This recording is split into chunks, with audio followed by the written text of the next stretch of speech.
Good afternoon. We begin our weekly briefing with online participation of Russian and international journalists. And by tradition, we begin with Russian Foreign Minister Sergei Lavrov's work schedule on November. From the 12th to the 13th, Russian Foreign Minister Sergei Lavrov will participate in the 17th East Asia Summit in Phnom Penh. The Russian side has traditionally regarded this platform as a key element of multipolar architecture of regional stability, with the potential to develop mutually beneficial multilateral practical cooperation. The summit events will discuss the challenges that the Asia-Pacific region is facing today. The key one is the attempts of the US and its allies to undermine the traditional system of interstate relations, determination to inject to Asia confrontational sentiment of so-called narrow bloc instruments of domination, including by undermining the work of existing pan-regional mechanisms and at the same time launch of all kinds of non-inclusive so-called Indo-Pacific projects. We are witnessing dangerous trends in the deployment in the region. Deployment of NATO military and military technical infrastructure, and the danger consists in merging with that infrastructure with Washington allies through bloc AUKUS. I would like to remind you that it includes US, UK, and Australia. Russia has consistently advocated for the East Asia Summit to address these development challenges. So this approach underpins all of our initiatives at the so-called EAS table or level. There is a Russian proposal to launch a collective response mechanisms to pandemics on the basis of the 2020 EAS specialized statement. We have also put forward the initiative to use the tourism industry in order to find economic recovery of member states. A good basis is laid down by the relevant 2021 leaders' statement. We cannot neglect the following social importance topic as volunteering. During the pandemic, volunteers both in Russia and in Southeast Asia played a crucial role to help the civil population to mitigate dire consequences people found themselves in, and the Association of Southeast Asian Nations, ASEAN, the heart of the EAS, has already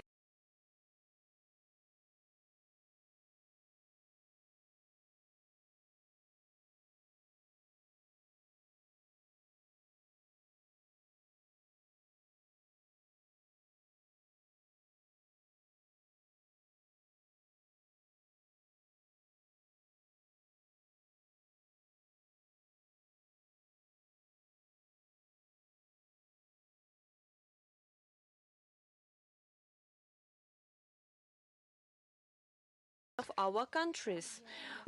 So I also would like to draw your attention to the fact that the 38th Council of the Heads of Russian Regions under the Russian Minister of Foreign Affairs, chaired by the Minister for Foreign Affairs, Mr. Sergei Lavrov, has changed. It will be held on November the 18th in the mansion of the Minister for Foreign Affairs. So I would like to remind you that it will be attended by governors, senior officials from the presidential administration, and the main topic on the agenda is the international inter-regional cooperation of the Russian regions in a new geopolitical situation. I do not want to read out one more time and remind you the thesis that we have already mentioned, that we have already published last time. We will provide a link in today's materials. And I also would like to say that in Russian Foreign Minister work schedule there will be some changes, and we will provide you with further information. And let's move to the regional agenda. Speaking about Ukrainian crisis, despite the fact that the Western media have been promoting thesis about the necessity to resume the talks on peaceful settlement of the Ukrainian crisis, the US, Canadian, and Western European countries are doing it almost to protract the hostilities as long as possible. They are pumping Ukraine with different types of weapons. On the 4th of November, the U.S. National Security Assistant John Sullivan, being in Kiev, confirmed Washington's decision to deliver the package of military aid worth $400 million. It will include 1,000 kamikaze drones, 250 armored vehicles, 40 river armored boats as well for the first time, heavy armored vehicles, 45 upgraded tanks T-74. The overall volume of the military aid since the beginning of the special military operation for Kiev has reached 18 billion dollars, even more, 18.2 billion dollars, and that including according to the official announcement. As we have already stated, not all of military aid is used for military purpose. A large portion of it returns to Russia and ends up in the hands of terrorism and criminals, as well as it goes to the conflict zones. We are talking about it. The very Europeans are talking about this fact, as well as media, journalists, law enforcement agencies. On the 7th of November, a team of American experts went to Ukraine to check military aid supplies, and it turned out that the U.S. controls only a tenth of it, that is 22,000 weapons, and the fate of the rest of the arms delivered to Kiev is unknown. Can you imagine what is going on? We also pay your attention to the scale of social protests in European countries. Many thousands of people are speaking about arms deliveries to Kiev because they are caring about its own national security. The very Europeans do not want to share these resources. They understand dire consequences. I'm not talking about self-serving interests, but it is the analysis of what will happen with our continent, with our world, if this conflict will be incited even more by the West. All these facts demonstrate that European citizens do not want to go to war with Russia. They do not want to fight with Russia and to pay for that. They are concerned that despite economic hardship, the US leaders are going to allocate 1.5 billion euros per month for Ukraine, and to do it as long as it takes. I would like to remind you that the overall amount of sponsorship this year will be of 18 billion euros. On the 12th of November this year, Russia resumed its participation in the agreements on shipments of grain from Ukrainian ports mediated by Turkey after receiving written guarantees from Ukraine not to use the humanitarian corridor for military purpose, and we hope that the Zelensky regime will fulfill these guarantees better than the Minsk agreement. We lament that there is no progress on the Russian part of the Black Sea deal. I would like to remind you that it was a package deal, how the UN Secretary General proposed it, but the US and the EU are creating obstacles for access to Russian grain and agricultural products to world markets, and we would like to consider it, to take it into account when considering the extension of the grain deal. So what will happen with the grain deal? I believe that it will be the same thing that is happening right now with the Russian part of the deal. So we would like to say that very little time is left, and we would like to say that the Russian part of the deal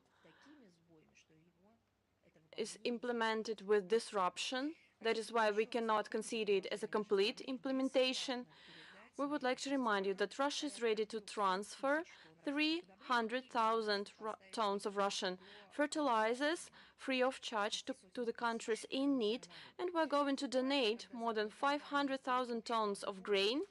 The situation when Western companies export Ukrainian grain without caring about the very Ukrainians looks like the tragic situation of 90 years ago, and a lot of historians see some parallels in this situation, and I cannot but mention it on the basis of the opinion proposed by journalists, proposed by people who are dealing with this topic. So they say that then in 1930s, amid crop failures and famine in the USSR, the Western countries, hoping that the Soviet Union abandon its plans of industrialization, they did not accept anything but grain in payment for machinery and equipment.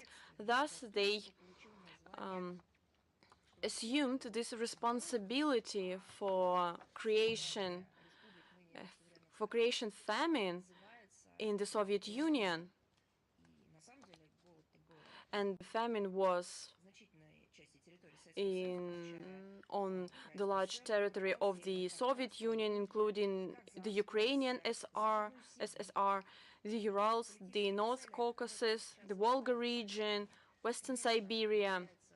But right now they do not remember about these facts, and only one country has the right to believe that it is a victim of famine or artificial creation of famine. And the West, I don't know why, but the West believes that this victim is Ukraine only. But I would like to remind you that a lot of people living in the Soviet Union, they also died because of this hunger, because of this problem. So we should know our history. We should overcome this political situation. So this situation shouldn't prevail over historical memory. Right now I'm talking about the West.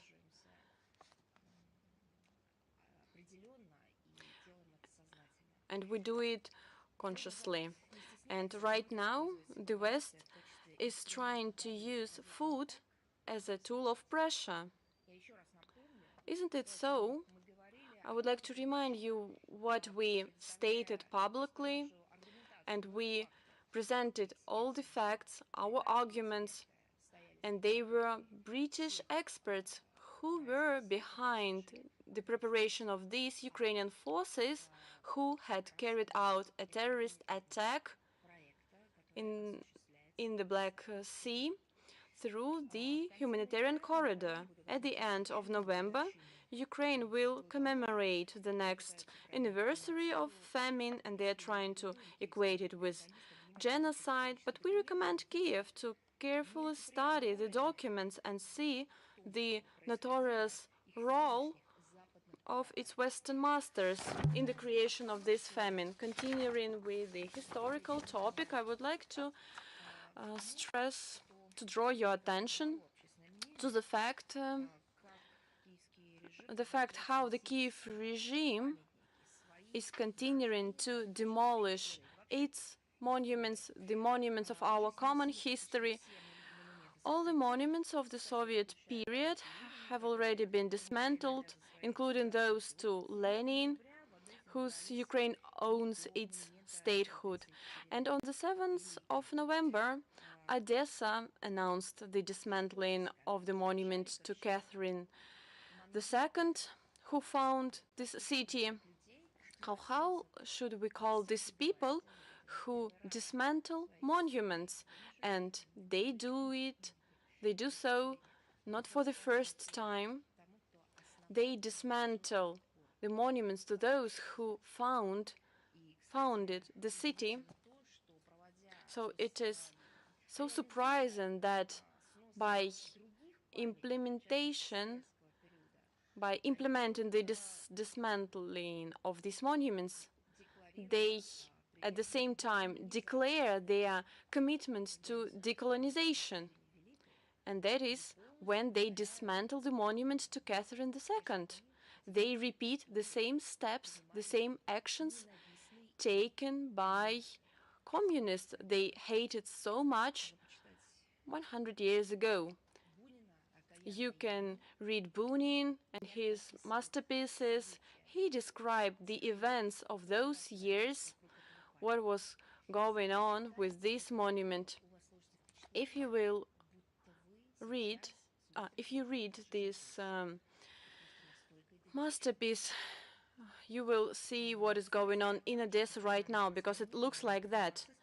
And at the same time, neo-Nazis have constantly defiled the monument to the field marshal, Mr. Alexander Suvorov. And I do not understand why. Why he's guilty? Because he wasn't an emperor. I believe that there should be some ideological sense that underpins this decision. But the neo-nationalist regime in Kiev is quite concerned with the fact that their history cannot be separated from the Russian history, because we have the common history at all.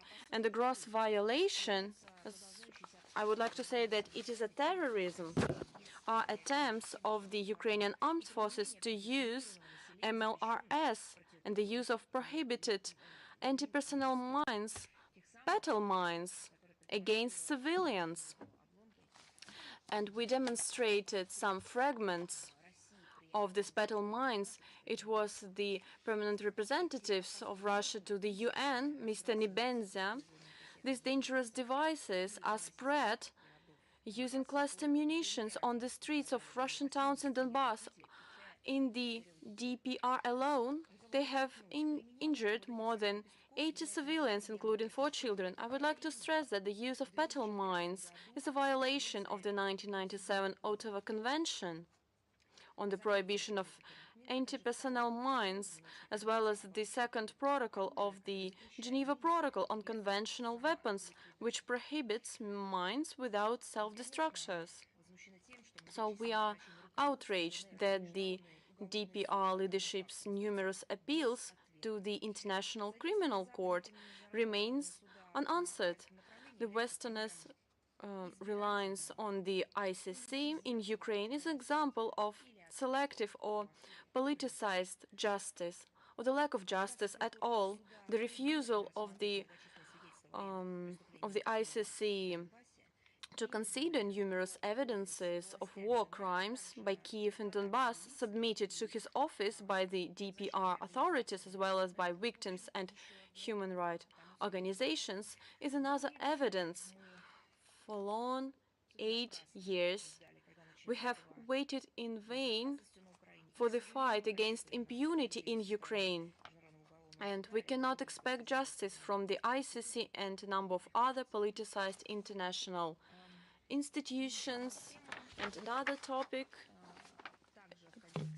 in the context of the situation in Ukraine, we believe that the decision made by Bulgarian authorities to provide military and military technical assistance to Ukraine is another unfriendly attack on our country that will lead to further degradation of deplorable bilateral relations. Right now, the responsibility for protraction and escalation of the conflict among civilians, the disruption of civil infrastructure, as well as undermining of the security in Europe falls on Sofia as well. And we believe that the Ukrainian lawmakers are well aware of illegal trafficking of weapons from territories under Ukrainian control and cannot but pose a threat of these weapons to fall into hands of terrorist groups and gangs. And I hope that Sofia itself knows the situation.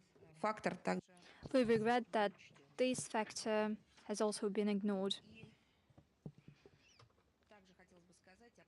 And a few words on the attempts of a number of unfriendly steps to create a quasi-legal mechanism to use frozen Russian assets to receive reparations from our country. A number of states have long tried to come up with such kind of a tool so they could get their hands on the frozen assets, but basically these are assets that they stole. And the West tries to promote this initiative at the United Nations platform. They developed a draft resolution and they intend to adopt it on the 14th of November in order to bring Russia to justice for alleged violation of international law in Ukraine, including human rights norms. I would like to disappoint the sponsors, the authors of this initiative, and to take them down a notch. For starters, their only goal is to get a political blessing from the General Assembly to bypass the norms of international and national law, namely the ones that are aimed at protecting the property of foreign assets. And this will be a flagrant violation of the state immunity and the principle of sovereign equality of states. Basically, we are talking about a common robbery, as we have repeatedly highlighted, and the illegitimately taken Russian financial assets would serve one specific goal: to fund the American military and industrial sector, and that is not hidden by anyone. But maybe it is more comfortable for them to shun away, or as one of the European representatives told me, you don't understand the scale of politicization over this issue. Don't you think that we vote against Russia? We are voting in order to protect ourselves. So this is the kind of position of the international community, and a European representative cannot save them and cannot protect them. It only fuels further politicization. Let me remind you that the General Assembly resolutions are purely advisory and they are not legally binding. The General Assembly does not impose any legal obligations on the UN member states. The General Assembly is not entitled to bring states to justice. And we also repeatedly warn the international community, and we reiterate once again, if such a precedent with the robbery of Russian assets is established, then tomorrow any other state could find itself in our shoes. A state that is not to the liking of Washington. Examples abound. Anglo-Saxons got used to freezing assets, but they do not know how to unfreeze them. And another topic, related topic, recently there's been a statement by the official representative of Germany's government, Christian Hoffmann, and her statement was quite telling. I draw your attention to the statement because it is just one of many of such claims that we hear. She made her statement on the 7th of November, and we would like to refute and denounce these remarks. During her government conference, she dwelt on the fact that the Russian side is not ready to negotiate with the Kiev regime. And in her view, the Kiev regime is showing this readiness. I believe it's high time to get back to reality. We have repeatedly clarified to those who do not have access to the internet, allegedly, we have clarified our position and will continue to do that. Russia is ready to negotiate, and it has not changed. Let me reiterate that.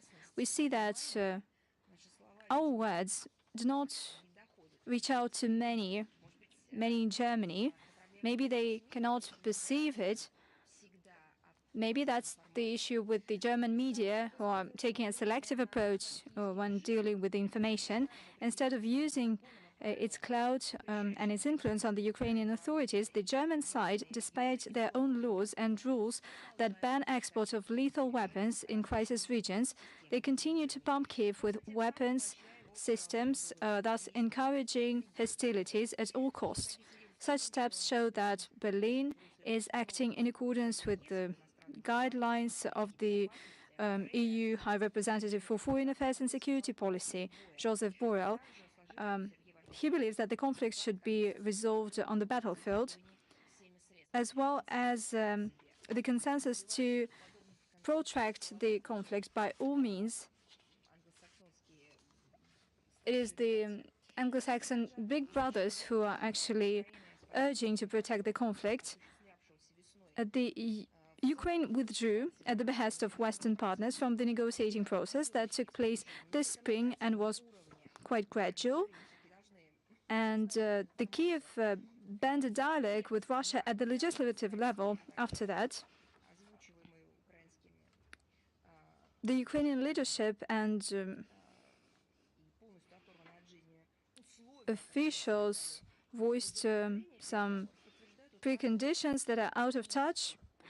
And this confirms that the Kiev regime and its mentors in the West do not have any sense of reality.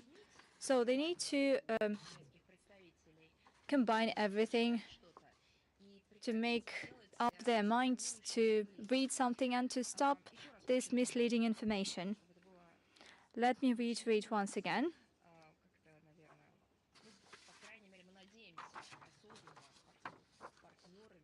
We hope that our partners, quote unquote, could realize that we are ready for negotiations. We have never abandoned them. And we are ready to conduct these negotiations, taking into account the realities that we are witnessing as of now. Moving on to another topic on our agenda, a few words on the United States. Despite the fact that the first committee of the General Assembly adopted the resolution on the anti-satellite weapons, our position has not changed. We believe that the moratorium that was adopted by the White House on the test of these anti-satellite weapons is a purely declarative step.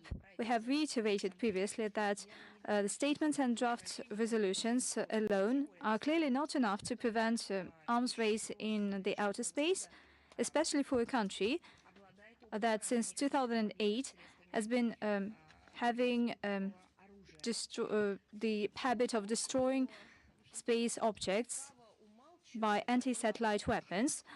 The thing is that the US cunningly keeps silence on one thing, whether they are ready to rule out the combat use of such types of weapons. By the way, the resolution does not mention it whatsoever. There are no commitments with regard to the development and production of such systems and the possibilities of destroying of existing anti-satellite capabilities. Moreover, it cannot be ruled out that anti-satellite weapons could be deployed on an X-37B reusable robotic spacecraft. It is capable of being on the orbit for a long period of time and to maneuver and carry payload. We repeatedly asked the US to clarify their tasks and goals with regard to the X-37B, and we didn't receive any reply. To get a better understanding of the clear aspiration of Washington, it is reasonable to take a look at the doctrinal documents and their aspiration to have a military dominance in the outer space, as well as their perception of the outer space as an area of confrontation. And that is the reason why the American delegation at the Geneva Disarmament Conference impedes negotiations by all means, negotiations on multilateral tool that would have credible international legal guarantees against the placement of weapons in outer space, refusal to use force or threat of force with regard to any space objects, The Americans shun from the work on Russia-Chinese draft that seeks to address the relevant tasks, namely to prevent arms race in the outer space. Basically, Washington is just trying to replace diplomatic efforts with some unconvincing actions in the public eye and to sell to the international community another half measure. Especially cynical is the moratorium on the ban of these systems and some future initiatives as a contribution by the US to develop a multilateral legally binding tool to prevent arms race in outer space.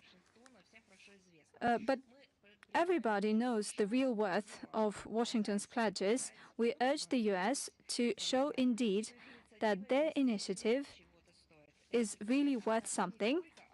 Namely, they should refuse to have any tests, as well as other critically important types of military activities, be it the development of anti-satellite weapons or their placement and use.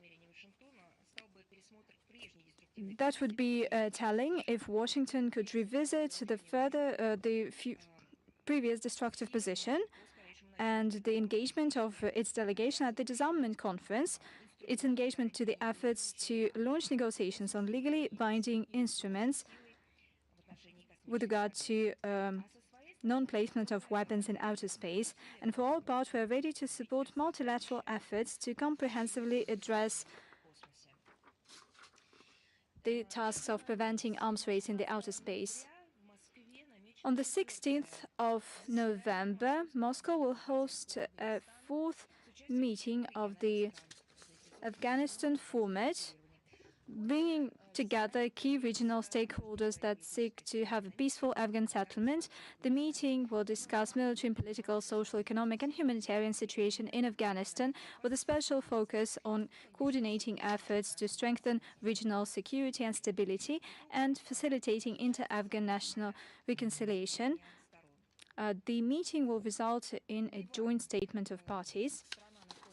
Lebanon, the country is in a dire systemic crisis triggered by external influence. The 79th anniversary of its independence on the 22nd of November will be celebrated without a president whose tenure expired on the 31st of October. He left his presidential palace, and the prime minister is acting head of state, and the parliament is divided into several political groups. There will be another attempt to elect a president, and it will take place tomorrow on the 10th of November. It's hard to predict how successful it will be. As for the finances and the economy of the once prosperous Lebanese Republic, they are in a dire state. After the banking system collapse in late 2019, the savings turned out to be frozen, and the national currency exchange rate dropped by 27 times. As of now, even the Lebanese capital has no central power supply. There are frequent gas supply disruptions, shortage of heating oil that is used to heat civilian infrastructure and homes. Since the West artificially created a food crisis, there's a real risk of shortage in coarse grain and food grain. Living standards of the most vulnerable groups of the population are plummeting, and which is evidenced by the cholera outbreak. Lebanon is in dire need of political support as well as large-scale financial assistance, but those external masterminds pursued their self-serving geopolitical goals, and basically they drove the country to its current state. And they're not hasty in doing something to overcome these repercussions. Moreover, Washington holds regional projects to supply natural gas from Egypt to Lebanon and power supply from Jordan with the use of existing transport infrastructure. Washington doesn't have time for that. It is involved in a project Destroy Ukraine, and that's where it invests billions of dollars. The Lebanese politicians face unparalleled pressure in order to change the well-balanced foreign political course by Beirut, to isolate and marginalize the unwanted forces at the domestic arena. I'm talking about Hezbollah. Lebanon is a country with well-developed political traditions, and the attempts of the boorish Western dictate, going as far as the U.S. military interventions in 1950s and 1980s, these attempts have failed miserably each and every time. And here we see the methods of economic blackmail that are used by the West. Millions of Syrian refugees have become a severe burden for Lebanon, and a huge thanks goes to Western countries, including the United States, who were involved in these experiments in the region. It is telling that the collective West doesn't lift a finger to assist their return to their homeland. It did not support the process of collective repatriation of Syrians. On the contrary, they're doing everything possible to preserve this painful issue. But actually, that was the hallmark of the US policy. Russia has been supporting the sovereignty, independence, and unity, as well as territorial integrity of Lebanon. We believe that the urgent problems of national agenda shall be addressed without external interference, based on all Lebanese consensus that would guarantee the balance of legitimate interests of the leading political associations and religious groups. We believe that the political maturity of the Lebanese society, their stamina and the ability to reach an agreement would help ensure such decisions that would enable the normal functioning of all the branches of power. We see the suffering of the friendly Lebanese people, and we will provide all the necessary assistance to the extent possible. And another very relevant topic, and probably I cannot answer all the questions when I voice these materials, but nevertheless, let us satisfy the information famine, so to speak, of those who are keeping their eyes on the Armenian and Azeri conflict. Today marks 2 years since the adoption by the President of Russia, the President of Azerbaijan, and the Prime Minister of Armenia of the statement on the ceasefire. And this step put an end to the bloodshed. It launched the normal, peaceful life in the region. The Russian peacekeeping troops, in line with this statement, are efficiently implementing the tasks at hand. They are making a significant contribution to stabilizing the situation and ensuring security in the region. This is appreciated by our Azeri and Armenian friends. The trilateral arrangements of leaders enshrined in their statements on the 9th of November 2020, 11th of January and 26th of November 2021, and the 31st of October 2022 laid the foundation for the comprehensive normalization of relations between the two states. The sectoral trilateral working group, co-chaired by vice prime ministers, has done a great deal to unblock transport communications, and we are moving towards implementing specific projects in Southern Caucasus. In line with the leaders' decision on the 26th of November, we established the bilateral commission on delimitation of the Armenian-Azerbaijani border with the future demarcation with the consultative advisory assistance of Russia. And there is also a mechanism which is of crucial importance to stabilize the situation in the border. We are closely coordinating with our partners when it comes to the peace treaty. Russia actively participates to build trust between the peoples of Azerbaijan and Armenia, to develop dialogue between representatives of these countries. Russia will continue to provide all the necessary assistance to Baku and Yerevan in order to ensure peace, stability, and prosperity in Southern Caucasus. I understand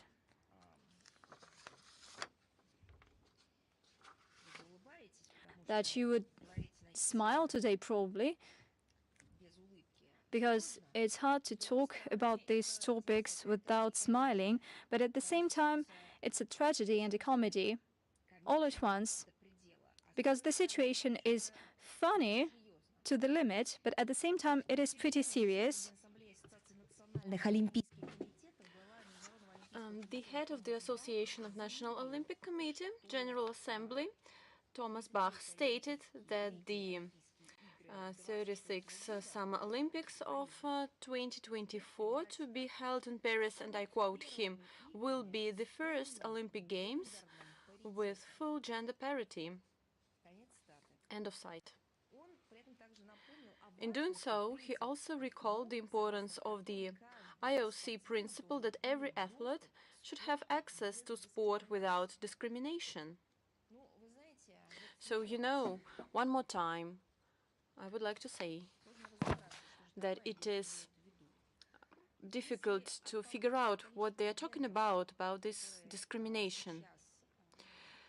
So, if we count all the genders that have been registered at the global level, so the number is of 80. So, do all of the 80 genders will participate in the Olympic Games? Or maybe the Olympic Games will be changed and will be divided into groups and smaller groups, or people will be enlisted in these groups because of their sexual appearances. So, if we are talking about the IOC principle that every athlete should have access to sport without discrimination, so I believe that we should agree with this principle, especially in conditions when the unfair decision of the IOC and a number of international sport federations, Russian athletes were excluded from legitimate participation in many significant sport competitions and championships, as well as the Russian Federation was deprived of the opportunity to host a large number of competitions. So, does it have something in line with the IOC principle? Unfortunately, the IOC leadership has forgotten the principles laid down by the organizer of the modern Olympic movement, one of the main motives of which was sport beyond politics. So I believe that this proclaimed gender parity is another thing that underpins the principles of Olympic Games. So it is expected that I would like to quote, that there will be justice, inclusion, and non-discrimination on the basis of gender identity and gender differences. And end of quote. So let's call a spade a spade. We are witnessing a neoliberal transformation of world sport, abandon of traditional values, and the imposition on the global community of a new normal. But in fact, it is not normal. It is not natural in sport. Right now, can I answer a question? Have they asked everyone if the Western community cares about these traditional values? So I would like to ask about the number of countries and about their opinion. What does the population in this country think about these processes? But they didn't ask anyone. They impose it through elites, and such innovations threaten the existence of women's sport. And a lot of athletes are talking about it, because right now sex-swapped men who have a clear physical advantage will be allowed to participate in the competition. So what kind of fair play and access to sport without discrimination was Thomas Bach is so concerned about? Can we talk about right now? So, you know, I'm not a specialist in this field. I'm a person who follows this issue. I'm an observer, and I have a question. The theme of doping is over right now, isn't it? So when the Russian athletes were excluded from championships and events because they win these competitions, and the European Western athletes do not want Russians to win, and that is why the theme of Russian doping has already been neglected. And in this regard, I have a question. One more time. A question from an observer. We understand that when the change of this gender identity is going on, and then this change can be fixed, we can witness it according to physical appearance of this person.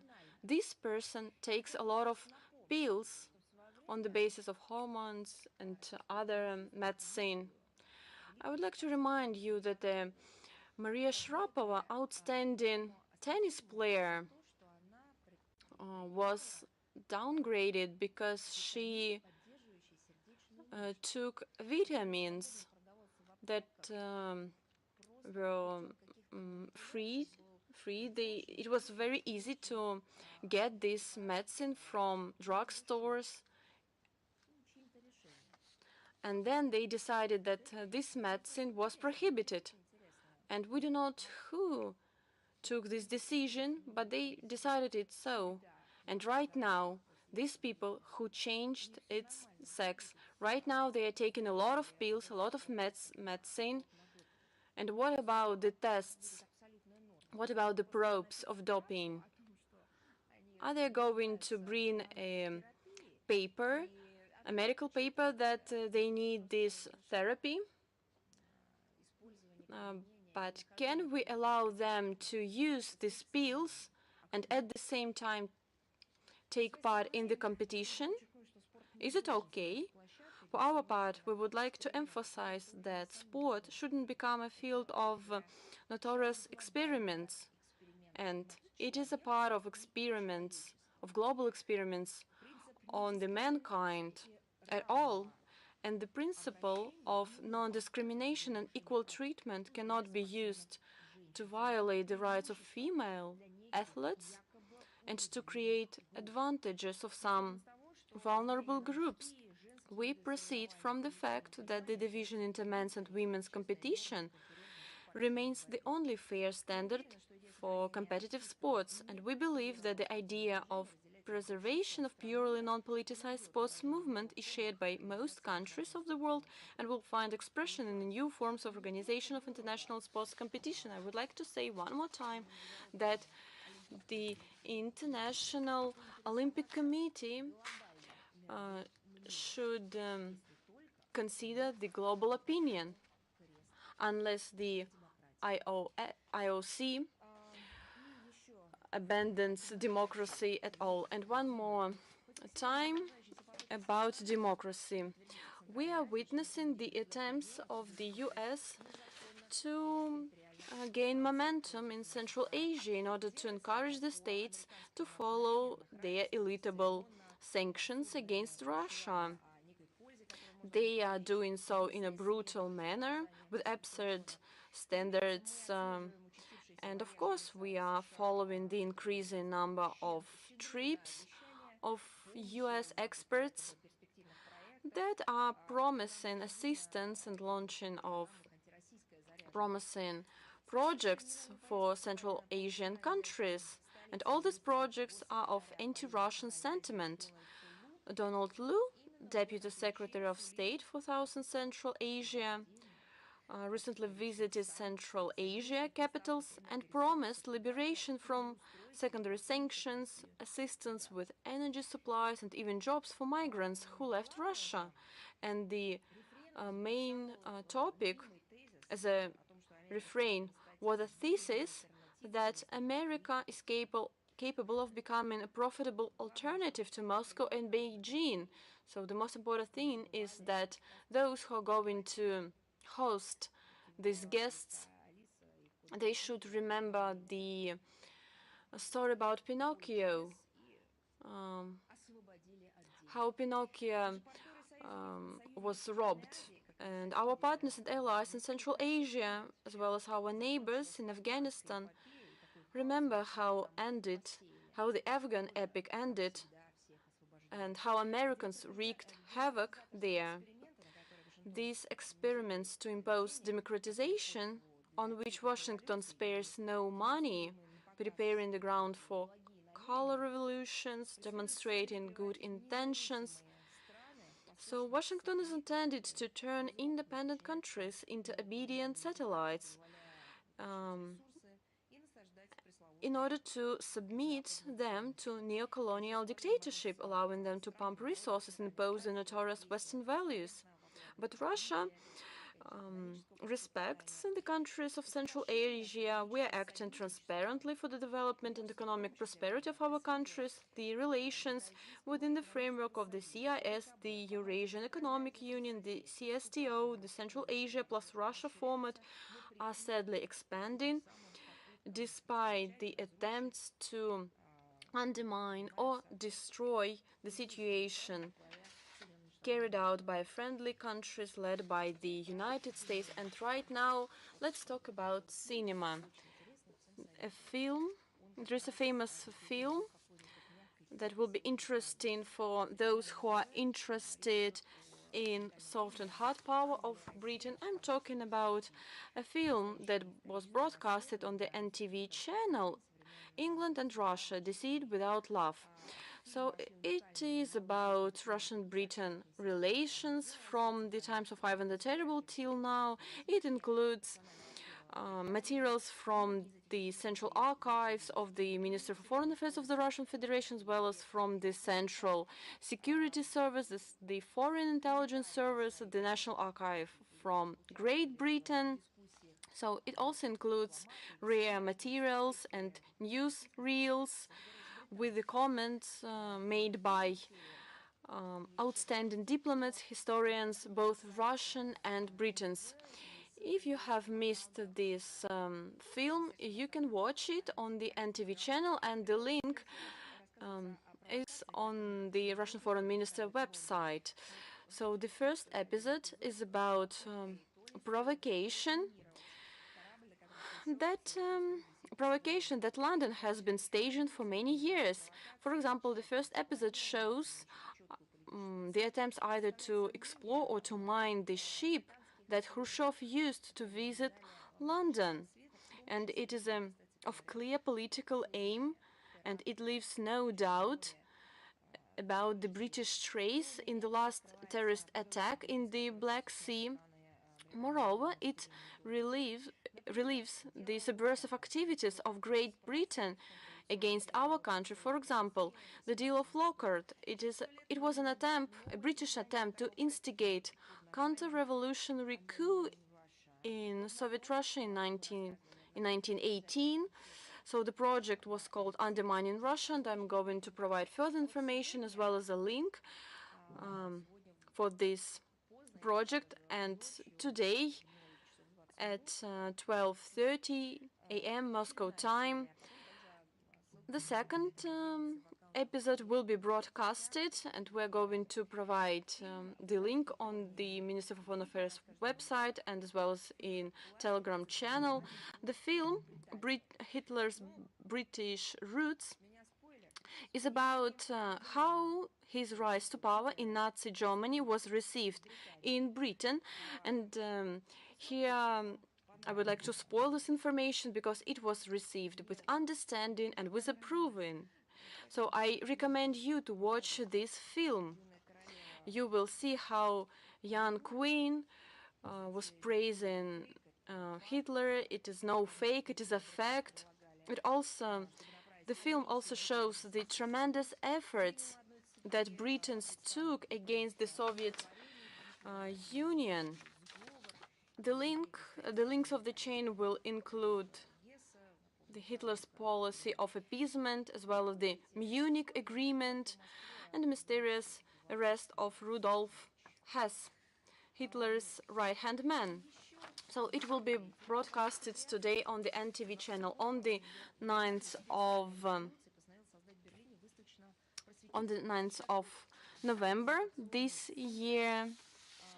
The German authorities decided to open an exhibition and educational platform, the Documentation Center, Second World War and the German occupation of Europe. So the Russian foreign minister then published a relevant comment on it. On the 5th of April this year, Germany released an official concept of the future activities of this so-called documentation center.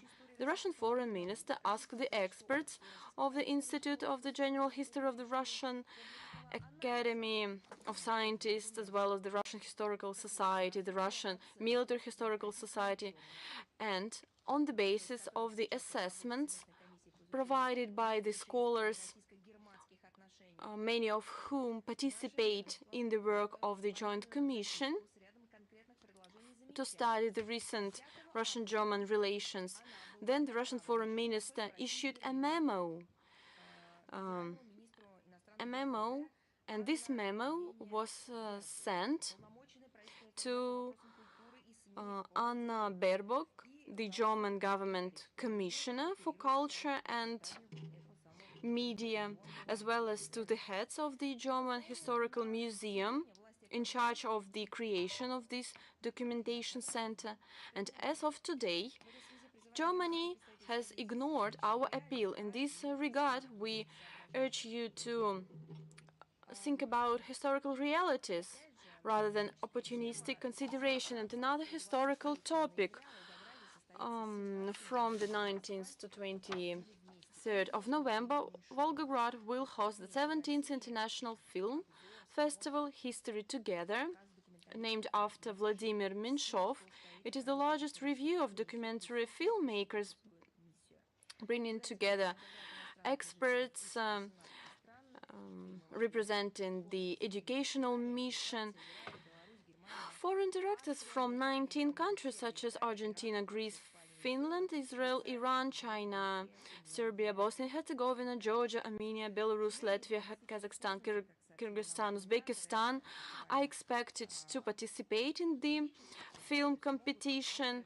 We believe that the representatives of only 10 countries can participate offline. The event will include international scientific and practical conference, packed competition program, including thematic blocks on Second World War and the Great Patriotic War, and the number of Russian and foreign films has already exceeded 150. For example, we should pay special attention to the program called Actual Donbass, about hostilities and people living in the armed conflict. It is symbolical that the core of this festival, that is the preservation of historical truth about the Great Patriotic War, is held in Volgograd, a hero city forever enshrined in the history because of the feat and sacrifices of Soviet soldiers in the Battle of Stalingrad. The festival will be open on the 19th of November, and that is the date when the Operation Uran started. And another event that I cannot but mention. On November the 3rd, the 6th, St. Petersburg hosted the first international circus art festival without borders. They were representatives of more than 150 artists from 19 countries such as Azerbaijan, Hungary, Vietnam, Spain, Italy, Cuba, Moldova, France, Peru, Ethiopia. There was an international jury that included the representatives of international circle elite from Bulgaria, Hungary, Spain, Italy, the US, Turkey, France, and other countries.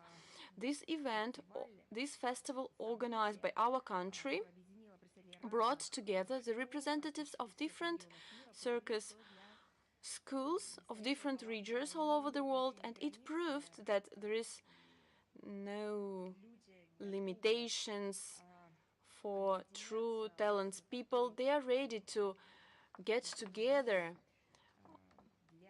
to participate in this cultural event in order to preserve the most important thing in such turbulent times. I'm talking about normal people-to-people contacts. The ability to understand each other, to hear and to listen to each other is very important. Of course, we see obstacles that are actively imposed by a number of states to our contacts, but in my view, that is just doomed to failure. Russia will further develop the creative dialogue, the dialogue of cultures and civilizations, who will facilitate exchange of best practices and strengthening of international humanitarian cooperation. With that, I'm ready to take your questions. Do we have International Life with us? Good day, Madam Zakharova. Hello. Since Lula da Silva was elected Brazilian president, will there be a new momentum in Russia-Brazil bilateral cooperation and a dialogue within BRICS? First of all, I would like to draw your attention to the comment published at the Foreign Ministry's website on the 31st of October. It is quite detailed. It is dedicated to the outcomes of the general election in Brazil, and it has analysis and overview of this event. I just want to say that we count on further gradual development of Russia-Brazil strategic partnership and constructive interaction of our countries in international entities. We assume that specific tracks and formats of bilateral cooperation will be shaped as the new administration is formed and as it builds its foreign political policy. As for the dialogue within BRICS, let me remind you that Luis Inácio Lula da Silva was one of the founding fathers of this unique multilateral mechanism. As for our experience of interacting with Brazil within the BRICS format, it shows that the Brazilian administrations have been always advocating cooperation on all major tracks: policy and security, economy and finance, culture and humanitarian contacts, and we assume that this position is not prone to foreign political or external political situation, because the Brazil's participation in BRICS meets its national interest and the role of one of the leading actors in the international arena as an emerging developing economy. We expect that such an approach will be preserved after Luis Inácio Lula da Silva comes into office. Thank you. If I may, I have another question. Lately, there have been fake news, including at the level of US officials, on alleged supplies of North Korean artillery munitions to Russia so that they could be used during the special military operation in Ukraine. How would you comment on this topic? Indeed, we saw such statements by John Kirby. We also heard Ned Price saying that Washington has additional plans to impose some extra sanctions against Pyongyang. There are no clear clarification of the statements and no substance behind that. But there could be no justification because everything that they say is just blatant lie. Maybe they just needed another round of sanctions and they just cooked up, invented this excuse to do that. Thank you. Let's move on. Do we have Россия сегодня, Russia Today, with us? Yes, hello, Madam Zakharova. I have the following question. Lately, the Japanese media outlets quoted their sources and stated that Tokyo intends to buy cruise missiles, Tomahawk cruise missiles, from Washington. What's your take on that? Well, if these reports are true, that shows once again that Kisida's administration has a reckless desire to have this accelerated militarization. There were some references to the North Korean threat, but they just conceal the main goal: to demolish swiftly the pacifist past of the country, to launch modernization of the armed forces, to serve aggressive military strategic tasks in the region. We have repeatedly emphasized that the gaining of its offensive capabilities by Japan and expanding military and political cooperation with the US will further trigger destabilization in the Asia-Pacific, and it will require a more clear account of this situation in the context of ensuring protection of our country and its borders.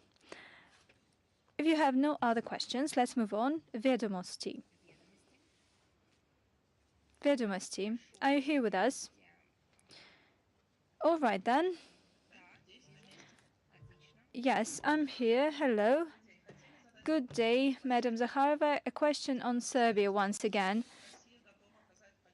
To what extent is Russia ready to provide assistance to Serbia in case of real hostilities there? Are we prepared to supply troops and weaponry there? Well, I got your question.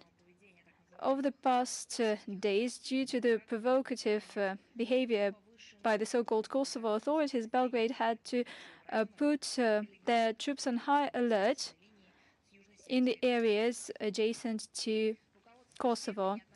The Serbian leadership has repeatedly claimed that it is resolved to take all the necessary measures to protect compatriots that live there. The West is directly responsible for the ongoing situation and for the behavior of its protégés in Pristina, and so far it has done nothing to ensure progress in the Kosovo settlement. And by the way, this Kosovo settlement should take place in the form of a dialogue. Let me emphasize once again, that is not happening, and hence Kosovo is encouraged to resort to more harsh military actions. At the same time, the Serbian side is blamed in advance. We strongly support Belgrade's commitment to address the Kosovo issue by peaceful means based on the UNSC Resolution 1244. We know, judging by our own experience, that the military scenario in the Balkans could lead to disastrous repercussions. That is why it is the task of diplomacy to seek mutually acceptable solution. Let me reiterate once again, a special responsibility for the outcome of negotiations between Belgrade and Pristina lies on the European Union. In 2010, it was called a mediator by the General Assembly. It is dangerous to ponder on other options for settlement. It would only impose some unfair, humiliating models that would give rise to another spiral of conflict. Let me just add a couple of words.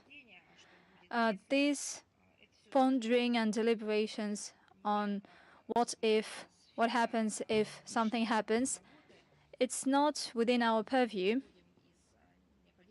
and we assume that we need to comment on the facts. As for the analysis and forecasting, it should be within the purview of experts. Do we have Associated Press with us? Yes, hello, Madam Zakharova. We have the following question. Foreign Minister of Ukraine headed for Cambodia for ASEAN Summit.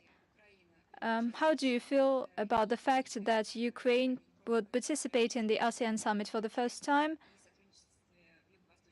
and that it concluded a treaty on friendship and good neighborliness?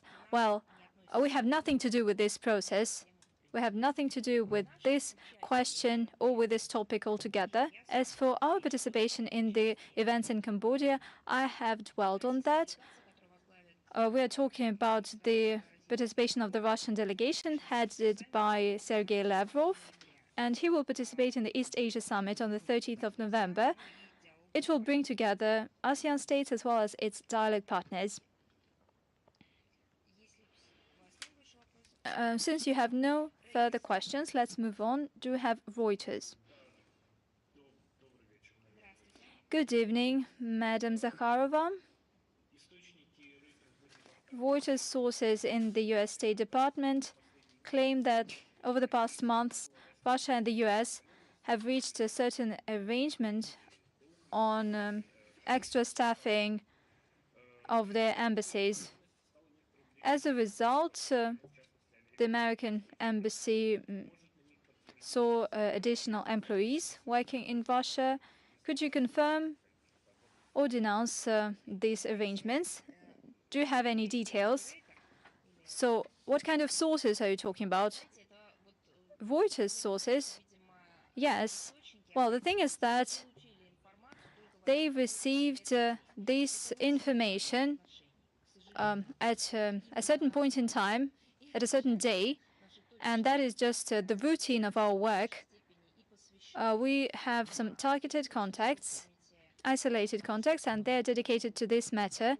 Washington has unleashed this diplomatic fuss. It extended diplomats. That is why we're dealing manually, so to speak, with addressing this issue on a parity basis. I'm talking about issues that have to do with staffing of our missions abroad. In the past, previously, I'm talking about the situation 10 years ago. So back in the day, there were just general arrangements on the number of diplomatic employees, technical employees, and the like.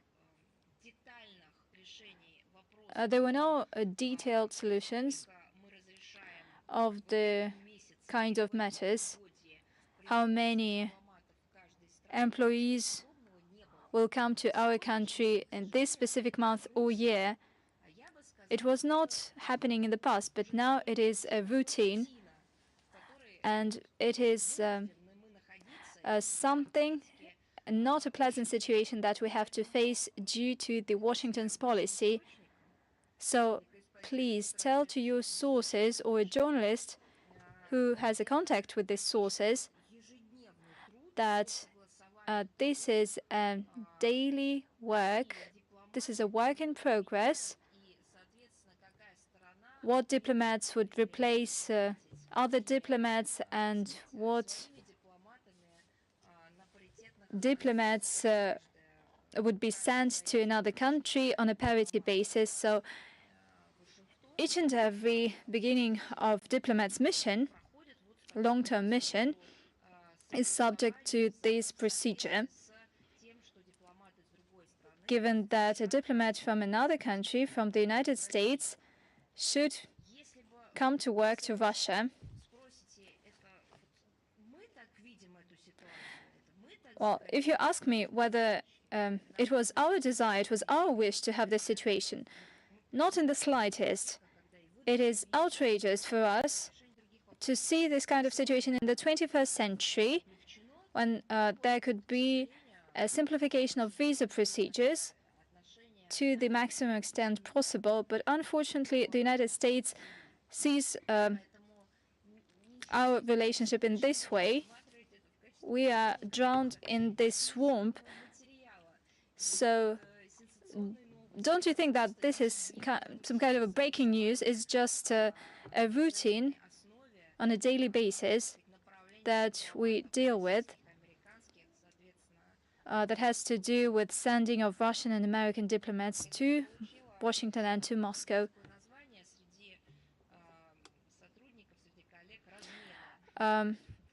So we have a certain term among diplomats, an exchange, when we agree on the timeline, on the dates of the mission, and the diplomatic position. So this is a manual procedure. Okay, I got it. Well, it's good that you got it, because it's impossible to understand that. It's just nonsense. This is absurd. I can't recall anything of this kind happening in some point in time in the past. Indeed, there were some stop lists in the past when a country didn't want to see a specific person in its territory, maybe an official, for certain reasons, but these were just isolated individual cases. It was not systemic, but we are witnessing this situation currently, and that is caused by the American position. Do you have any other questions?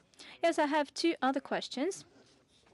I would like to go back to the publication by the Wall Street Journal earlier this week. It stated that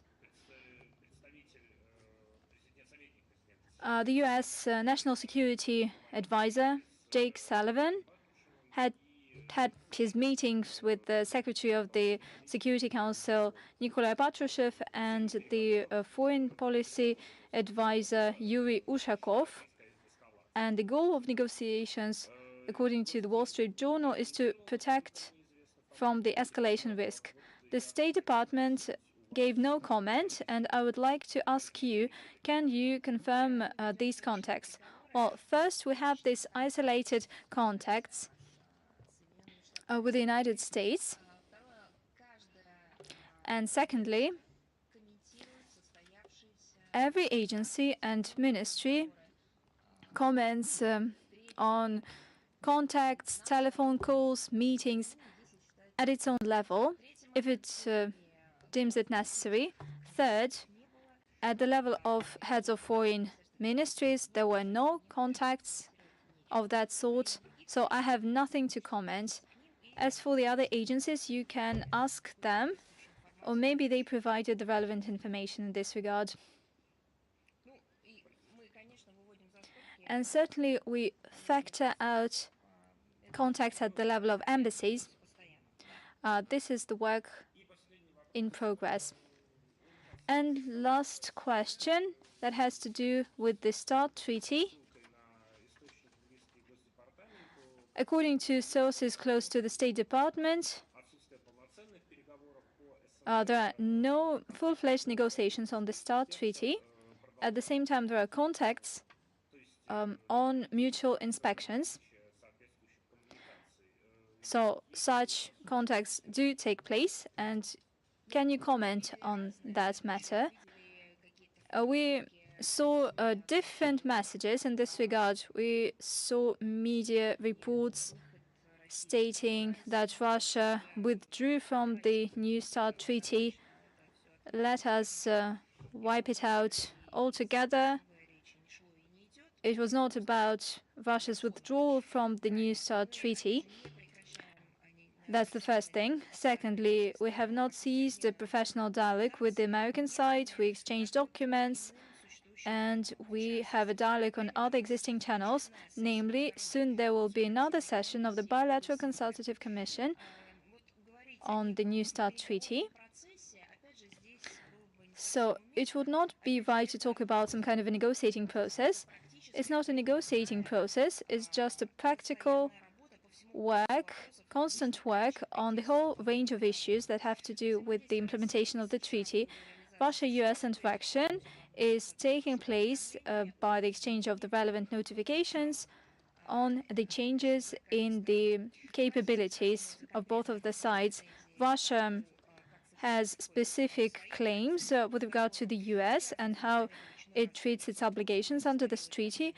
We intend to raise an issue, the long-standing issue about the withdrawal from accountability of dozens of bombers and submarines. According to the American side, they are re-equipped and they are not capable of carrying nuclear weapons. The Russian experts should have an opportunity to ascertain it. There is no clarity in this matter, and that is unacceptable. Our country continues to strictly abide by the New START treaty. Currently, Russia temporarily withdrew its START capabilities from the inspection activities under the treaty until the technical impediments are alleviated due to the US anti-Russian restrictions, and they impede inspections on an equal footing. There are some problematic matters that we have repeatedly clarified. At the same time, some aspects should be clarified. I'm talking about inspections that have to do with the pandemic, with the COVID-19, and in this area, not everything has gone back on track. That's it. Thank you. Do we have Moldova, the TV channel Publica TV? Yes, we are present. Good day. Ms. Zakharova, in November, Gazprom unilaterally said that it is going to reduce the gas supplies by 15%. Official Chisinau representatives believes that it is a political pressure that Russia uses to change Moldova's European course. And first of all, how do you explain the reduction in gas supplies? And does it have something in common with political issues such as the Moldova's European policy that we pursue? And the last phrase, could you repeat it, please? Does it have something to do with the European course of the Republic of Moldova that the Moldovan authorities proclaim and pursue? And we have repeatedly stated that all the issues of the gas supplies to Moldova are purely commercial and fall under responsibility of the Gazprom company. So we believe that you should address this issue to the colleagues, and they do not spare efforts to answer quickly your questions. But the Prime Minister said that it was a politically motivated decision. Right now, I'm not talking about your authorities. I'm talking about you, about journalists. For example, it is my recommendation for you to send your question to Gazprom. And right now, as for the attempts of Russia to allegedly use gas supplies as some kind of energy weapon, but I believe that it looks like a nonsense. Everything was, everything has been okay. It was peace for more than 10 years when Russia has been supplying gas and other energy resources. Right now, I'm talking about the situation that has existed for decades. I'm not talking about the events 50 years ago. Right now, I'm saying that we have been supplying gas to Moldova, to Europe, for the last decades, and we have repeatedly heard that it is our Russian energy weapon, but everyone has been using this energy weapon, calling it weapon. So it is very interesting. It is a very interesting position. So when this so-called poison, when you lack this kind of poison, you demand more and more supplies of this poison. I'm not maintaining a dialogue with you. I'm trying to answer your question. If you have other questions, you can send them to me, and I will respond them via written form. It is a very interesting logic that you have. it is either an energy weapon or a fuel resource. But we should acknowledge that for many years, and still, we are a reliant gas supplier of energy resources. So you should talk about it in this vein. Either you should call it an energy weapon. Let's proceed to another thing. Unfortunately, this rhetoric is now being used by the Moldovan leadership at the instigation of the Western masters, so-called partners. But it is of anti-Russian sentiment.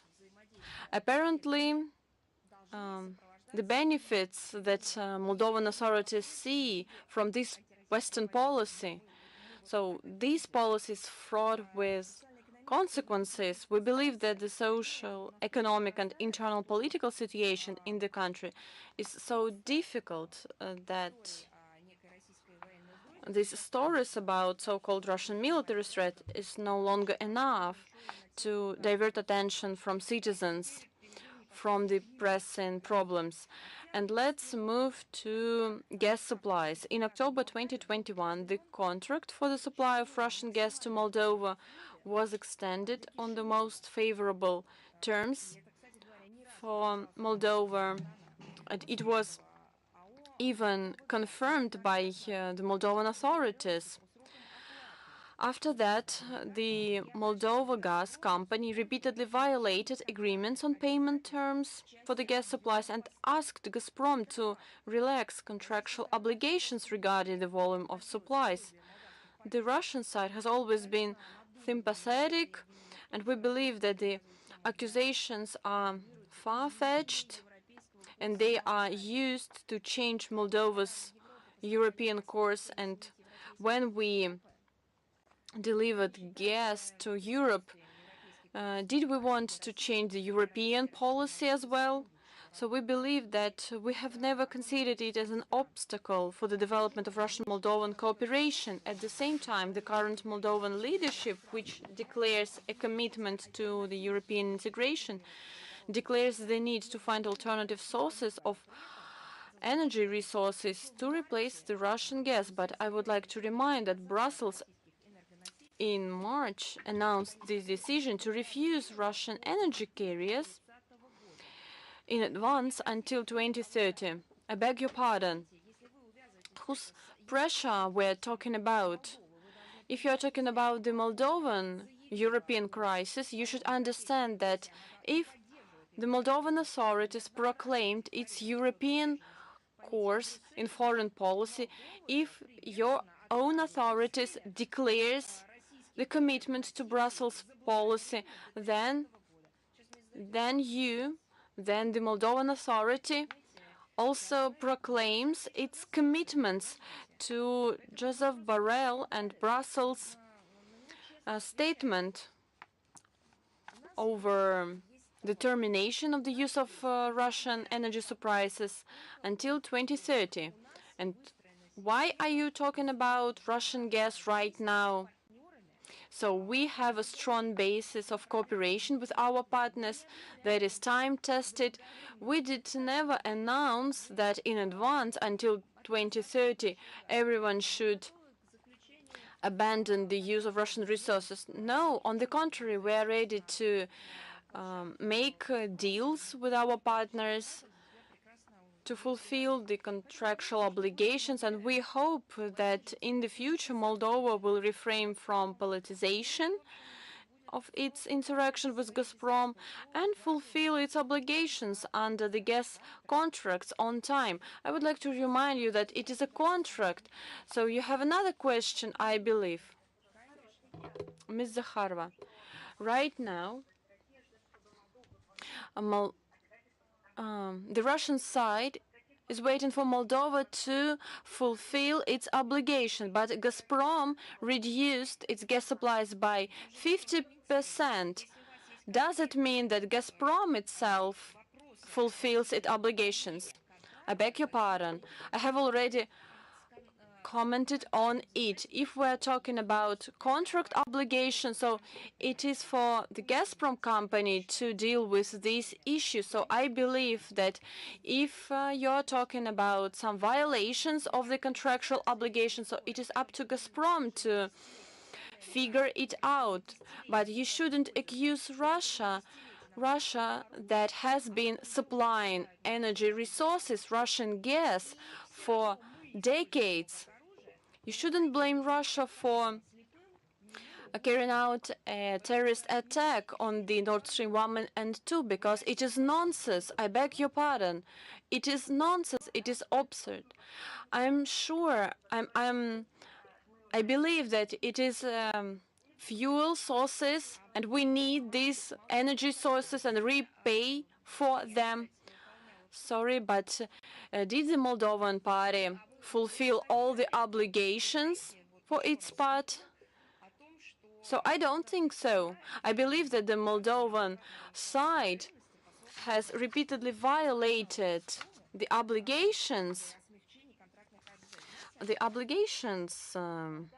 for the gas supplies and asked Gazprom to relax contractual obligations regarding the volume of supplies. Do you know it? Yes, I do. If you do know about it, so why are you talking about these obligations right now? Moldova Gas has already fulfilled all the obligations, all the contractual obligations, and right now we do not understand why Gazprom is still reducing gas supplies. We do not understand. So I beg your pardon, but you should address your questions. You should send your questions to the Gazprom company, and then we will figure out this situation and we will provide further information on this issue and include all the materials, all the relevant information in my next briefing. But I ask you, I urge you not to blame Russia anymore, not to say that Russia is using gas as an energy weapon, because we supply energy resources for heating, for well-being of European and Moldovan citizens. So it looks like nonsense, and the fact that you follow these logics, that is why you have these problems. So you shouldn't leave. So I beg your pardon, but in the Commission asked. The Commission reviewed the issue of Russian missiles fell on the territory of Chisinau, but the Russian Defense Ministry did not comment on this issue. Why it is so? So I beg your pardon, but last briefing, we talked about it. If you are interested in extra information, you should send your question and I will respond it. Do we have Verelk with us? Yes, we're present. Good day. Today I have 3 questions for you. The first one, how would you comment on the outcomes of the talks in Washington between the foreign ministers of Azerbaijan and Armenia? Can you say that the sides have chosen a settlement under the auspices of the western side of Russia, given the planned meeting of the 2 leaders in Brussels in November? Judging by the statements made by the both countries at the meeting of the foreign ministers of Azerbaijan and Armenia, mentioned by you, the exchange of views on the preparation of a peace treaty continued. So I believe that they will follow these commitments. I would like to remind you that in the joint statement of 21st of October this year, the heads of state stressed the importance of preparing a peace treaty between Baku and Yerevan in order to achieve sustainable and long-lasting peace in the region. For our part, we will provide all possible assistance to this process, and regarding Russia's role in the settlement, Even at the Sochi summit, the leaders reaffirmed their commitment to these trilateral agreements. So it is these agreements that form the basis for joint work on the comprehensive normalization of Armenia-Azerbaijani relations. So my second question, what is the attitude in Moscow to the information campaign against Russian peacekeepers in Nagorno-Karabakh? In Azerbaijani media after the trilateral meeting in Sochi. So you know that any propaganda or destructive campaign, both political and media campaign, so we read it and we have an assessment of that, but in terms of Russian peacekeepers, so this issue was raised, and the leaders of Azerbaijan and Armenia noted the key contribution of the Russian troops to ensuring security and stabilization of the situation in the region. This was recorded in the joint statement. And right now, in terms of some dirty facts about this situation, any positive, constructive thesis will forever provoke some negative comments. So this is the world we are living in. And my last question. The first deputy chairman of the State Duma Committee on the CIS affairs, Mr. Konstantin Zatulin, said that the Russian foreign minister is going to send a request to the Armenian foreign ministry to clarify the situation with the entry ban into American for him. Has any answer been received from the Armenian foreign ministry? So regretfully, we have never received any answer, but when we get it, we will provide further information. But right now, at this moment, we do not have any information on it. Do we have the portal newsroom with us? Yes, we are present. Good afternoon, Ms. Zakharova. The theme of my second question, you have already mentioned this topic, but I would like to clarify the situation with the grain deal. The Turkish authorities intended to extend the grain agreement for another year. Does the Russian side plan to extend the agreement? So I cannot say that we are talking about negotiations. So you are asking about Russian attitude to the extension of the grain deal. Right now we are considering this fact. But as you know, Russia resumed its participation in the agreements on the export of grain from Ukrainian ports. But this deal includes two parts. This is a package deal, and all these talks, we have these talks not for the first time, and we stated that this deal is of 120 days with the possibility to extend this deal. But let's proceed to the most important thing. The Black Sea initiatives with the Russia-UN memorandum on agricultural products and fertilizers, they are two integral parts of a key package deal proposed by the UN Secretary General. So it was implemented in order to improve the situation on global markets. So we believe that companies, it is not for companies to provide fertilizers and goods. So since the economic point of view, we were talking about the global problems such as the food crisis, and we are ready to do our utmost to overcome this problem, to ensure food stability and security. But this part of the deal has never been implemented. We proceeded from this fact. We proceeded from the fact that we're talking about global food stability and security. As for our part, we have done everything possible. We expressed our readiness to implement the grain deal in order to help the whole world to overcome the food crisis. And right now it means that both documents should be implemented, and the implemented should complement each other. With that in mind, we are obliged to draw attention to the second part of the deal.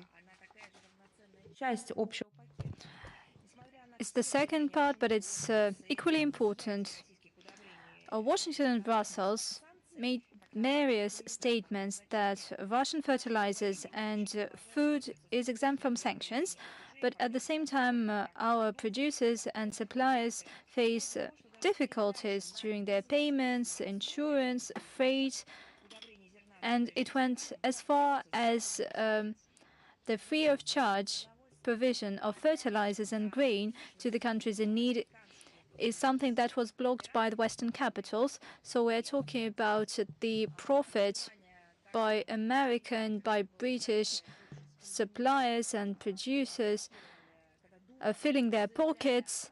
And this was the case during the pandemic. They claimed that their priority is to protect the global citizens, but at the same time, they blocked the certification of vaccines that were not produced in Anglo-Saxon countries, while Russia faced this kind of attitude. In this regard, we plan to hold another round of consultations between Russian interagency delegation led by Deputy Foreign Minister Sergei Vershinin and the UNCTAD Secretary General Rebecca Greenspan and head of the United Nations Office for Humanitarian Affairs, Martin Griffiths.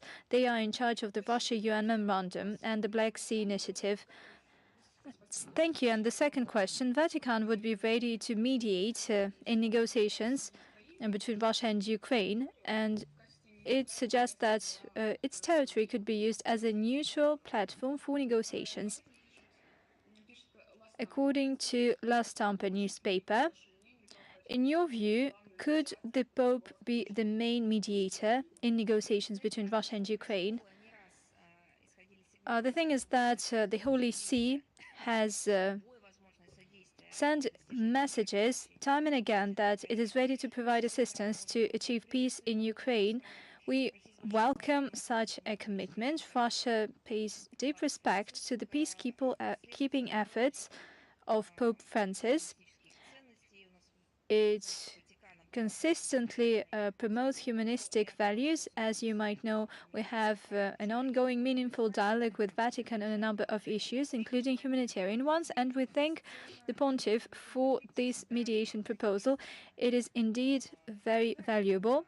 However, there is another part of the deal and another part of the conflict, and in this case, all the founding decisions that have to do with the fate of Ukraine are taken not in Kiev, and it is the West that undermined the negotiations that just started. Let's move on. Do we have Vesnik Kavkaza? Hello.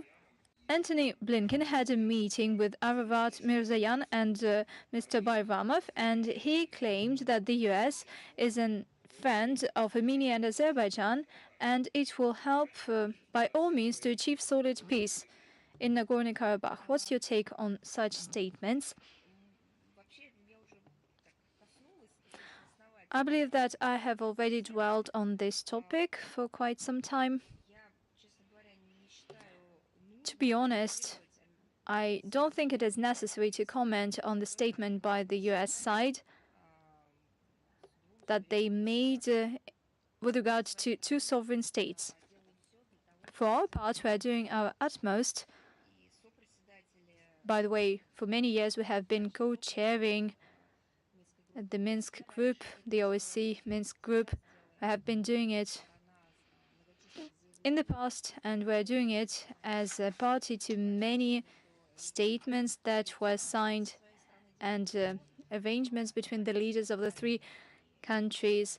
We're doing everything possible in legal terms, in international terms, in order to put an end to this lengthy conflict. So I'm ready to comment on our actions. As for the statement of the US Secretary of State, it has nothing to do with us, and let somebody else comment on this, be it the US or Armenia or Azerbaijan.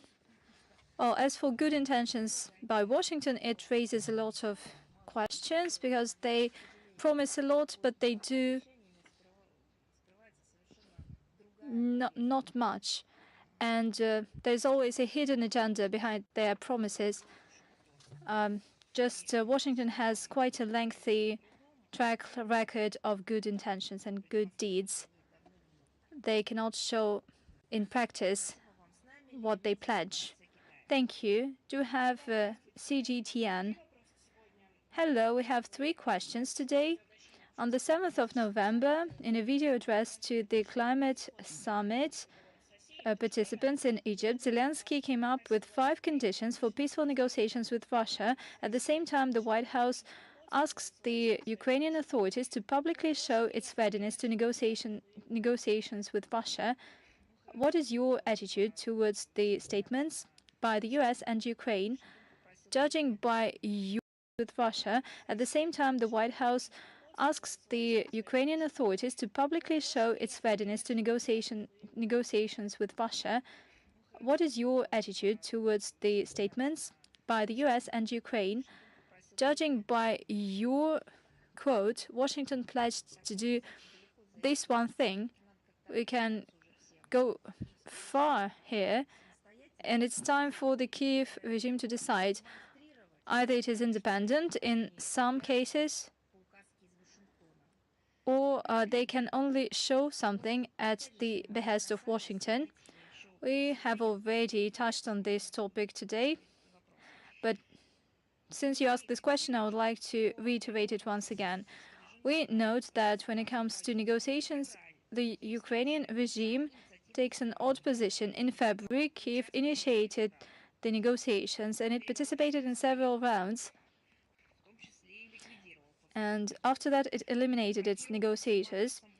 It initialed a document in late March in Istanbul, which shaped future arrangements. After that, all of a sudden, the Kiev regime halted this process, and it did not respond to our proposals, the proposals which came as an answer to their proposals. This was made at the behest of Anglo-Saxon mentors. They are not interested in achieving peace in the world, in particular in negotiating processes to this end. Later on, the Kiev regime started stubbornly denouncing the idea of a dialogue with Moscow as some kind of a notion, and the pinnacle came when Zelensky issued a decree on the 30th of September that stipulated that it is not possible to hold negotiations with the president of Russia. According to the media, we see that under the US pressure, the Kiev regime has to use and capitalize on the topic of negotiations. But at the same time, it launches some preconditions. I think that everybody should ask a question. What does Kiev want in the context of negotiations? Do they want peace? Are they ready to resume negotiations that they halted? Or is it just some empty words? Or is it all about Washington's pressure? Is it their strategy? Let them decide, let them answer. Or are we just talking about another trick by Washington that they use to curb the dissatisfaction of their society over excessive spending to the Kiev regime? At the same time, we can't help noticing what is happening in this negotiating context. Washington and its allies, NATO allies, continue to pump Ukraine with weaponry that only protracts the conflict, and it could hardly show the real interest of the West to settle this conflict by political means. Midterms in the US Congress took place. Experts believe that if Biden loses its control over Congress, it could scale down the supplies of weapons to Ukraine. Do you agree with us with this opinion? And how can these midterms influence the policy of Washington with regard to Russia? These midterm elections confirmed that the US is divided, is split, that it has an electoral process that is archaic. The voters do not trust the results. They believe that it is rigged. There were a lot of scandals and outrageous stories around the presidential campaign in 2020, and we can state with confidence that this election is yet another manifestation of a dire civil conflict in the run-up to the presidential campaign in 2024. We have no expectations or illusions whatsoever. There is a pure anti-Russian consensus, and we cannot expect any beacons of common sense among the American establishment. Certainly, the internal infighting in the US is good because it distracts the attention of the US administration from Russia that they hate so much. But we do not overestimate this factor, and we would rebuff the confrontation that is imposed to us. Nevertheless, we have never said that we are closing a door for negotiations, for a dialogue. A dialogue and diplomacy still lives on. We are ready for the normal work when and if Washington realizes that there is no point in exerting pressure on Moscow, and there's no point in dragging us into the conflict in Ukraine. That could lead to a humiliating defeat, as was the case in Vietnam and Afghanistan.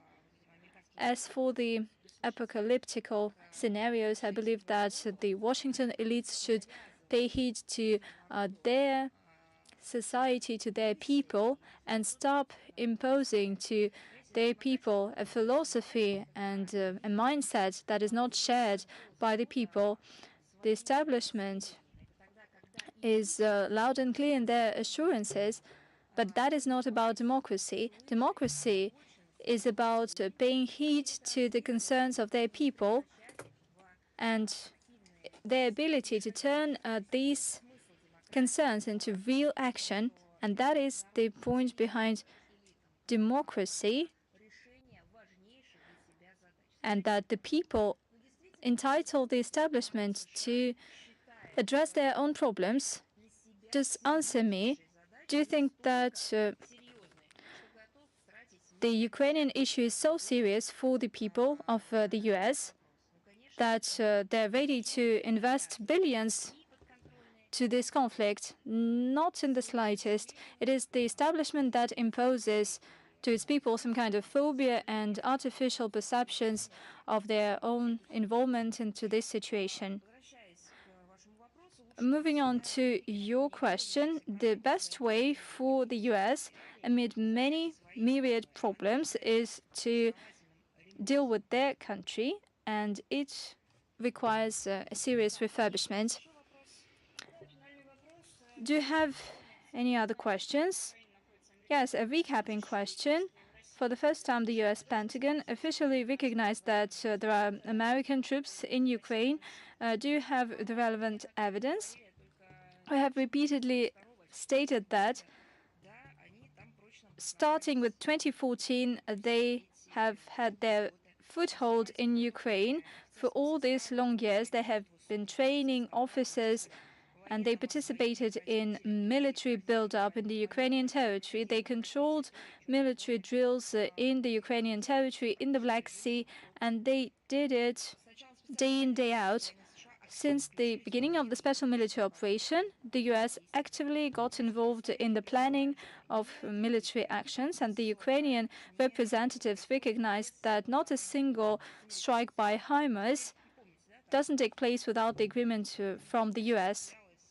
And the targeting took place with the coordination of the US. Basically, it was recognized by Pentagon. As for the specific evidence of American troops in Ukraine, I believe that you should ask the Defense Ministry of Russia. Let me note that we don't have any illusions regarding the fact who is waging a war against us in Ukraine and who is using its army, who is using neo-Nazis, and who led it to this kind of a situation, and who uses it as its cannon fodder to serve their geopolitical goals. I'm talking about the United States of America, and not the people of the US, but the political establishment that for many years wanted to have a fight with our country. I'm not talking about all groups of the establishment, but a significant part of the political establishment. So we are confronting the Western attempts, not only attempts, but a genuine hybrid war by the West against us. It is a new type of hybrid war, but it's not the first time that we deal with it. You said that you had 3 questions. Let's move on. The Moscow Post. Are you here with us? Good evening. We have 2 questions since you answered some of the other questions regarding midterms in the US. I have a question regarding a meeting in Poland, meeting of members of parliament. Can the Foreign Ministry of Russia come up with a legislative initiative to deprive foreign agents of the Russian citizens that call for extremism and terrorism? You know, it is all present in the legal framework in line with our constitution. A person cannot be deprived of the Russian citizenship. At the same time, the federal law on citizenship of Russia of 2002, there are grounds for cancelling the citizenship. For instance, the decision to grant citizenship of Russia can be cancelled if it is identified that a person provided fake documents or fake data, and the relevant fact should be clarified in court. As for the court's ruling, since a person has committed terrorist attacks, then it is also considered as fake data that is presented by a person applying for Russian citizenship. Thank you. With regard to the UN resolution combating glorification of Nazism, what is the term? What does this term subject-based resolution mean? What is the aim of Amendment L.52? And how come that the first resolution was adopted in 2005 and not before that? So when we talk about subject-based resolution, this resolution is dedicated to a specific topic, for instance, racial discrimination, xenophobia, and so on. There could be a resolution on climate change, on human rights, and so on. There are some country-based resolutions dedicated to specific countries. So we have this division.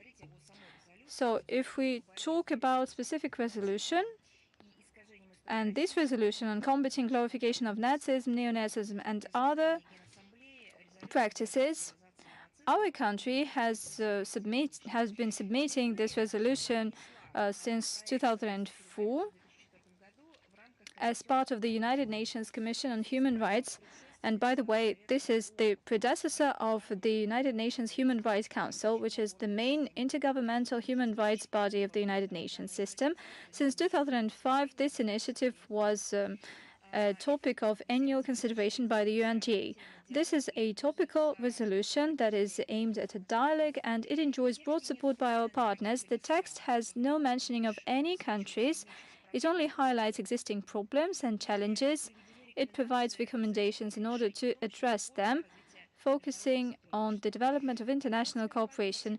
In 2021, at the 76th session of the UNGA, this document was supported by 130 states. 49 countries abstained from voting, and the US and Ukraine stood against it.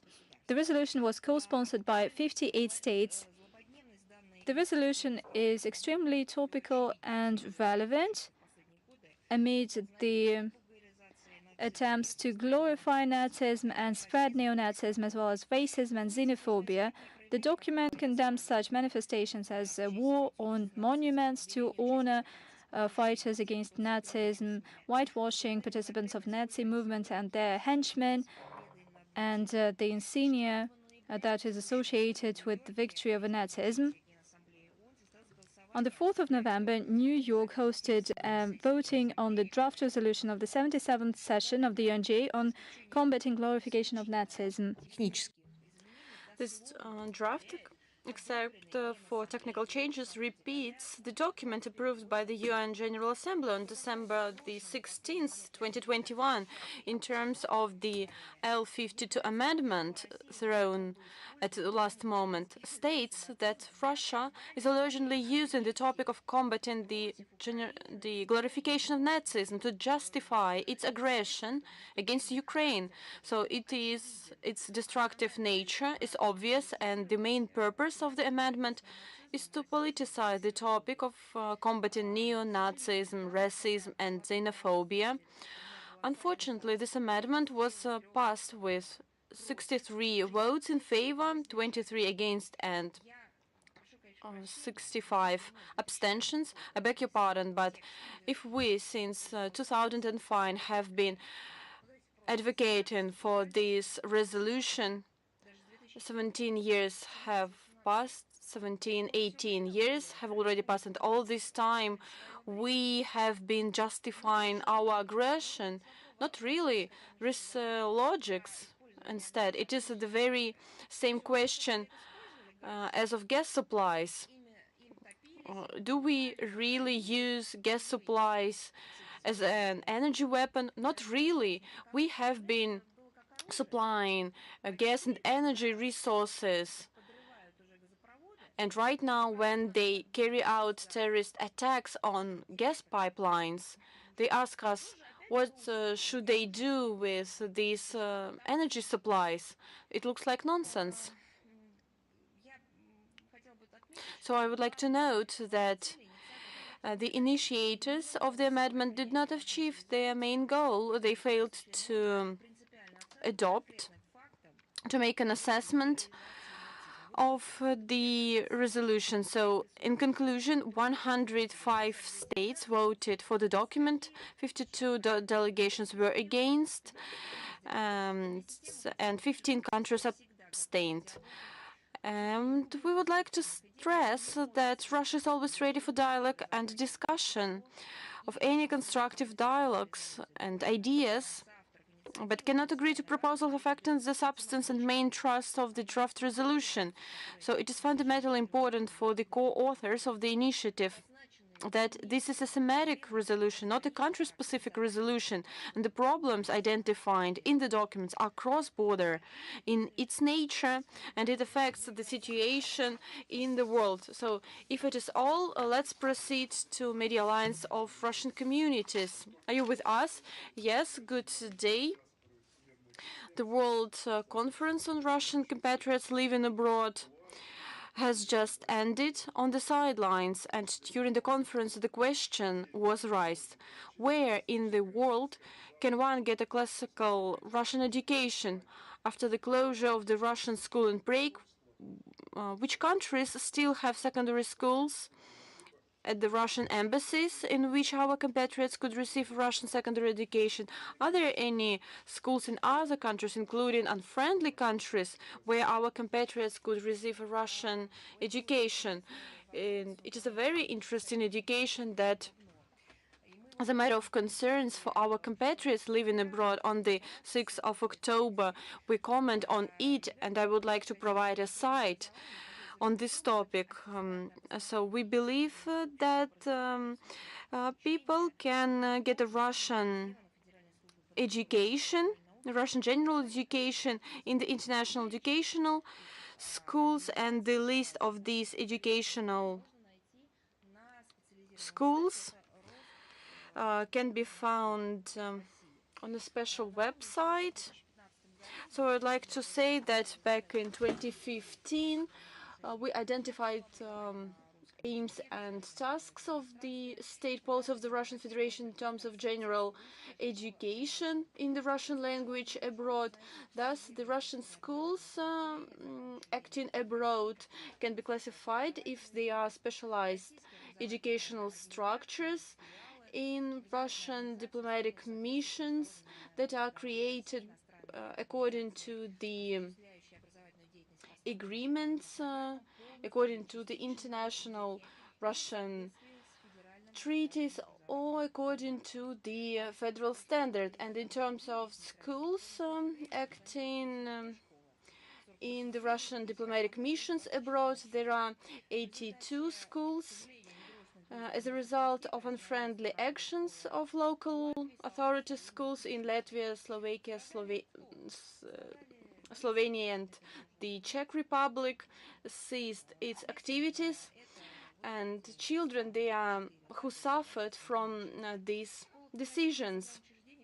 So in schools of the Russian diplomatic missions, children of its diplomats, our compatriots and foreigners study there, and people who would like to receive a Russian education is entitled to submit an appeal to these schools, to these diplomatic missions, in order to receive a document about the Russian state education.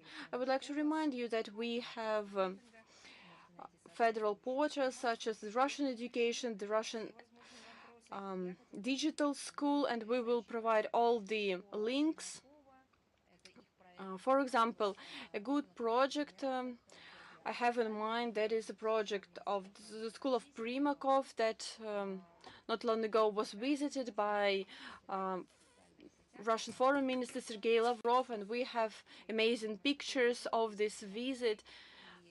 You can notice that the School of Primakov, the school named after Primakov, and the Arab countries, they cared a lot about these activities, about the establishment and the opening of the Russian school there.